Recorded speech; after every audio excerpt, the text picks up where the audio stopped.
Today's question comes from Lynn. Lynn says, how do you develop a dictionary into something coherent? Cross-referencing and overdone narrative are not fun. I agree with you, Lynn. Let's start with what an intuitive dictionary is. For readers, occasionally they'll get a repeat sign, a smell, sensation, feeling, emotion, and when they get that, they know it means this. So they start to compile those into what we like to call an intuitive dictionary. So for me, my intuitive dictionary is very visual, and when I see this, it means that. When I see this, it means that. So when I'm doing a reading for someone, and I'm trying to think of a few off the top of my head, and I see like a star on a calendar, that tells me that it's an anniversary or a birthday. So I would say to the person that I'm reading, okay, they're talking about an anniversary or a birthday. I also see multiple calendars. Reference for me is multiple years. When I see like an old car, it just means that there's something wrong with the car that the person has now, and they need to look into that. Perhaps it needs to get replaced or fixed. So you, over time as a reader, you build a dictionary that you can kind of rely on. So when the messages come through, they can come through a little bit quicker. For me, a pair of Dorothy's red shoes, when I see that image, that tells me that the person I'm reading for is away from home and wants to go home. So you can see over time how helpful a dictionary would be, because in the beginning, when you're first trying to get the information that the person's away from home, you know, it feels like a lot of charades or, you know, signs, and you're trying to put them all together. When you have a dictionary item like the ruby slippers, it's that quick. It's like, oh, I'm seeing this. All right. And now every time I see ruby slippers, it means that somebody is away from home and they want to come home. So you can see, speeds things up. Now, it can get a little repetitive. Lynn, I hear ya. Okay, ruby slippers, dog, old car. Someone's away from home. They, you know, are missing their grandmother and their dog, and they need to fix their car in order to get home. Now, this is actually really, really, really good. But how can you develop it into something more than that?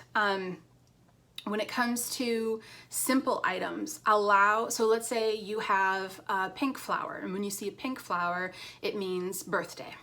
So you could ask for a secondary kind of tribute to that, meaning multiple pink flowers. Maybe there's like 10 pink flowers. That's you know, someone's 10-year anniversary or 10th birthday. 2 pink flowers. It's the second anniversary. Yeah, that would get to be a lot of flowers, because 78 flowers would be hard to count. Let me see if I can come up with another example. Let's go back to the ruby slippers. I could expand on that by saying, when I just see the ruby slippers, I say, okay, that tells me that somebody's away from home and that they really want to come home. Now, I could expand that dictionary item to involve multiple versions of it. So I could say, okay, empty ruby slippers is just the general statement of wanting to come home. So that's perhaps happening to the person that I'm doing a reading for. If I see a male in ruby slippers, there's a male that's away from home that wants to come home. If I see a female, there's a female who wants. If there's a child, there's a child that's. So you can kind of beef up that dictionary by adding different components and different styles to each dictionary item. Let's take snakes, for example. Snakes, although a lot of people are very scared of them, snakes are actually very, very much representative of transformation, rebirth, shedding skin. So as when a reader would see the image of a snake, they might express that. Now, you could expand that dictionary item to cobras and garden snakes and, you know, boa constrictors. Maybe it's, you know, an average amount of transformation, a tiny bit of transformation, or a huge transformation in their life. So when you do this, you can kind of round out your dictionary a little bit more and get more and more details around it. I will share again my favorite dictionary item that I've developed over the years, and it's Goldilocks and the Three Bears. And when I see Goldilocks and the Three Bears, it means that the person that I'm reading for has been married twice and is working on their third marriage. So trust me, that one took a while to figure out. And if you're watching this, you might have the question, well, how do you build your dictionary? And I have more videos on that as well.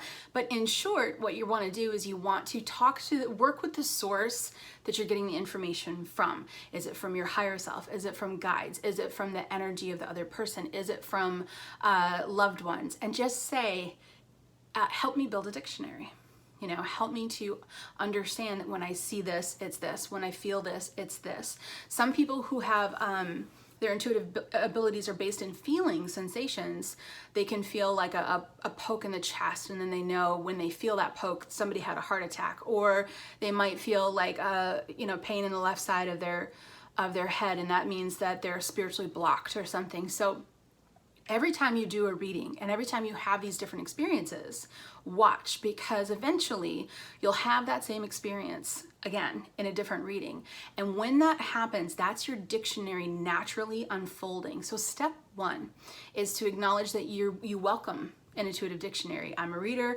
I would love to build an intuitive dictionary. Whoever's out there helping me with this, please help me to build that dictionary.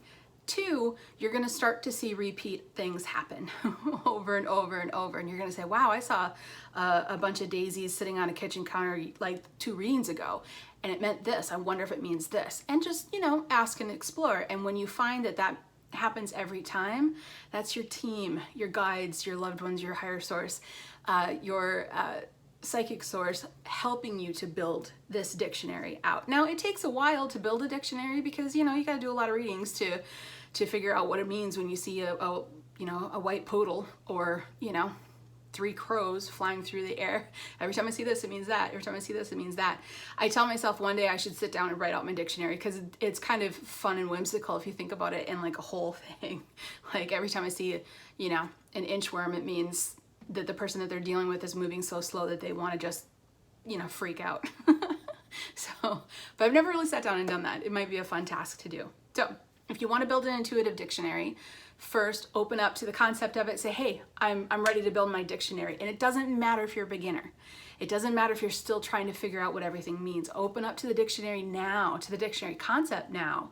Get an early start on it. Even if you're a reader that's been reading for a long, long time, open up to the concept of that dictionary, and it's going to just amplify your sessions and make them faster and more information to flow through. And then 2, pay attention. When you see repeat things, feel repeat things, hear repeat things, those are things that are trying to make their way into your intuitive dictionary, and it's a tool that you can use moving forward.